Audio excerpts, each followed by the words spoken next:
The world of comedy thrives on the missteps of the rich and famous, and few public figures have provided more material for mockery than Prince Harry and Meghan Markle. Their endless tales of woe, self-imposed exile, and unrelenting thirst for sympathy have made them prime targets for comedians.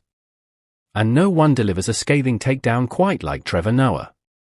In a recent segment, the celebrated comedian eviscerated the couple's latest antics, exposing the absurdity of their self-pitying narratives while making audiences howl with laughter.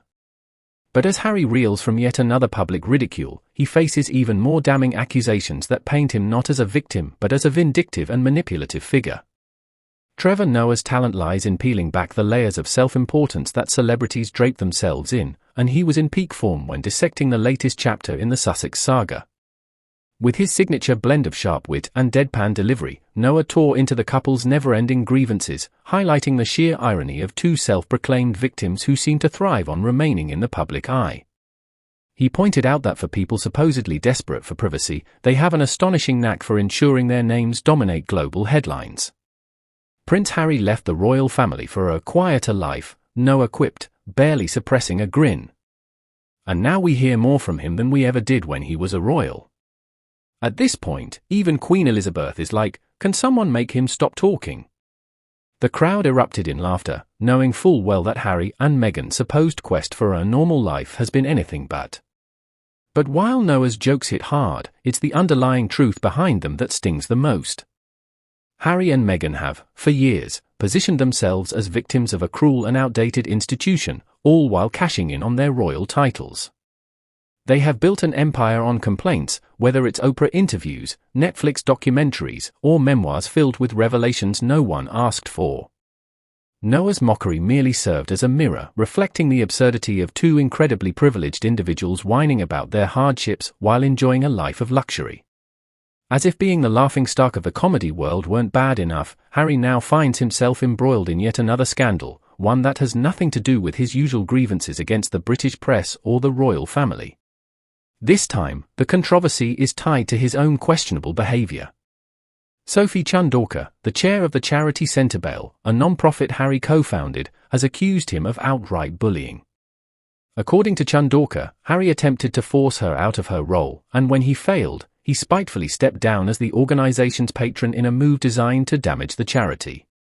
For someone who loves to portray himself as a champion of kindness and integrity, this revelation paints a damning picture. It suggests that beneath Harry's carefully cultivated image of a wounded, misunderstood prince lies a man who is perfectly willing to destroy an organization he once claimed to care about, all because he didn't get his way. Chundorkar's allegations add to the growing list of examples showing Harry's increasingly erratic and vindictive behavior. If true, it would mean that rather than being a selfless humanitarian, Harry is just another self-serving celebrity willing to burn bridges when things don't go his way. It's a stunning contradiction to the persona Harry and Meghan have so carefully crafted.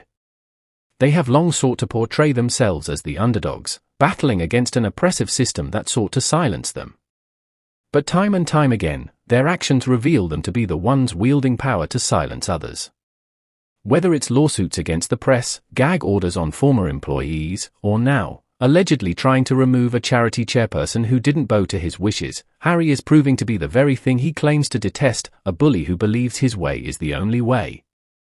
Noah, ever the keen observer, couldn't resist taking another jab at Harry's ever-growing list of grievances. Prince Harry's basically that guy who quits his job and then spends the next 5 years talking about how terrible the job was. But guess what? Everyone else still works there and is fine, he joked, once again cutting through the carefully curated illusion of Harry's victimhood. It's a brutal but necessary reality check for a man who seems to believe he can rewrite history to suit his own narrative. The public, however, is growing weary. Sympathy is a finite resource, and Harry and Meghan have long since depleted theirs. With every new controversy, every fresh scandal, and every whiny tell-all, they move further from the noble figures they wish to be seen as and closer to becoming a parody of themselves. The irony, of course, is that none of this had to happen. Harry could have left the royal family quietly, focused on genuine philanthropic work, and built a legacy based on substance rather than spectacle. But he and Meghan chose a different path, one paved with endless grievances, public outbursts, and a desperate need for attention.